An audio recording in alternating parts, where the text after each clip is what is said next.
अगर पक्ष विपक्ष यानी जो सत्ता में है और विपक्ष में है, सब नेताओं को मिला लें, सबका अलग अलग दौर आता है, कोई पक्ष में रहता है कोई विपक्ष में, तो इन नेताओं को मिला लें, कुछ यूट्यूबर्स को मिला लें, कुछ इन्फ्लुएंसर्स को मिला लें, तो ये लोग अक्सर एक बात कहते हैं कि अखबार बिक चुका है, ये टीवी चैनल मत देखा करो, ये न्यूज चैनल मत देखा करो।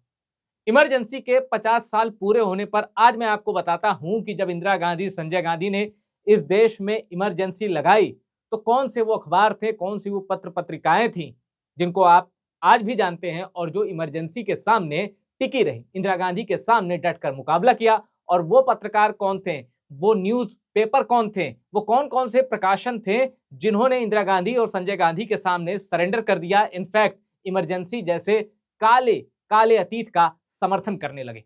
चलिए जल्दी से मैं आपको बताता हूं इमरजेंसी का वो अतीत जो न्यूज़पेपर से डायरेक्ट जुड़ा है, और ये जानना आपके लिए इसलिए भी जरूरी है कि उस दौर के कौन से ऐसे पत्रकार थे जो वाकई पत्रकारिता करते थे। इमरजेंसी लगने के बाद कम से कम 253 पत्रकारों को पकड़कर जेल में डाल दिया गया। इसमें इंडियन एक्सप्रेस के Kuldip Nayar, Times of India के आर सुंदरराजन और मदरलैंड के आर मलकानी जैसे बड़े नाम शामिल थे।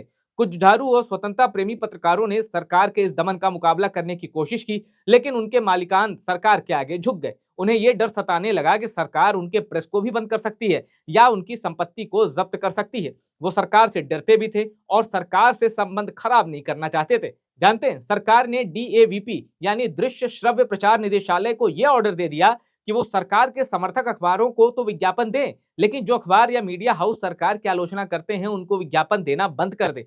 बहुत सारे ऐसे न्यूज़पेपर, संपादक और अखबारों के मालिक सरकार की इस घोषणा के आगे झुक गए और उनकी धुन पर नाचने लगे। और उस दौर में जिन अखबारों ने मिनटों में संजय गांधी और इंदिरा गांधी के सामने घुटने टेक दिए, उसमें नाम आता है द हिंदू का, टाइम्स ऑफ इंडिया का और हिंदुस्तान टाइम्स का। हिंदुस्तान टाइम्स के मशहूर और सम्मानित संपादक BG वर्गीस को अखबार ने उनके पद से बर्खास्त कर दिया। ऐसा इसलिए क्योंकि अखबार के मालिक थे के बिरला, और उन्होंने ये जो बर्खास्त किया था BG वर्गीस को, ये सिर्फ इसलिए किया था ताकि इंदिरा गांधी खुश हो जाएं। ये वही बिरला साहब हैं जिन्हें इंदिरा गांधी के प्रति काफी स्वामी भक्त माना जाता था।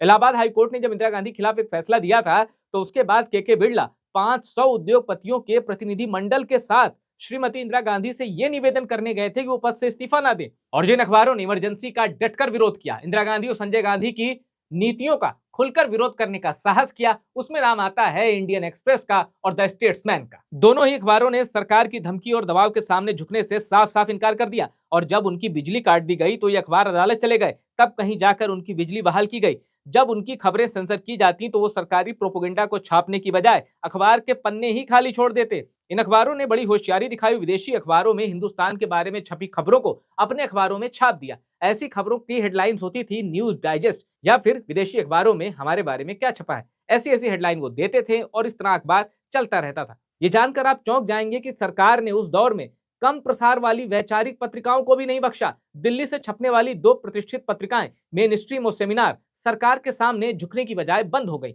मेन स्ट्रीम साप्ताहिक पत्रिका थी, जबकि सेमिनार मंथली मैगजीन थी। बंबई से निकलने वाली साप्ताहिक पत्रिका हिम्मत ने आपातकाल का जोरदार मुकाबला किया, लेकिन आखिरकार उसे भी बंद होना पड़ा। ऐसा ही एक अखबार था 4 पन्ने का ओपिनियन, जिसे पूर्व ICS AD गोरेवाला निकालते थे। गोरेवाला बड़े ही स्ट्रॉन्ग कैरेक्टर के आदमी थे और सरकारी अधिकारियों की व्यक्तिगत आजादी के हनन के प्रश्न को वो बड़ी ही प्रमुखता से उठाते थे। उन्होंने करप्शन के खिलाफ भी लंबी लड़ाई लड़ी थी। आपातकाल के 1 साल बाद ओपिनियन को बंद करने का आदेश दिया गया, जिसमें गोरेवाला एक आखिरी अंक निकालने में कामयाब रहे, और इस अंक में गोरेवाले ने लिखा कि 26 जून 1975 से चल रहा मौजूदा इंदिरा शासन झूठ की बिना पर पैदा हुआ, झूठ के आधार पर आगे बढ़ा और झूठ की बिना पर फला फूला। इस शासन का मूलभूत तत्व ही झूठ है। नतीजतन ऐसा अखबार जो हर सप्ताह इस शासन की खबर ले रहा था, इसके झूठों को उजागर करे, जो एक साफ सोच रखने वाला हो और सच से प्यार करने वाला हो, वो इस प्रशासन के लिए असहनीय हो गया है। तो 25 जून 1975 को देश में इमरजेंसी का ऐलान हुआ था, और आज जब मैं आपके सामने मुखातिब हूं तो 25 जून 2025 है। और अगर मैं पूर्ववर्ती सरकार के खिलाफ ये बातें कह पा रहा हूं, इमरजेंसी के काले अतीत से निकलकर वर्तमान के उजाले में मैं आपको संबोधित कर पा रहा हूं, तो इसके लिए मैं उन फाइटर्स का सबसे ज्यादा शुक्रिया अदा करना चाहूंगा जो इमरजेंसी के खिलाफ लड़े, क्योंकि संविधान तो उस समय उस सरकार की कठपुतली बन गया था। संविधान में जितना चाहते संशोधन कर सकते थे। संसद को सर्वशक्तिमान बना देने के पूरे प्रयास हो चुके थे।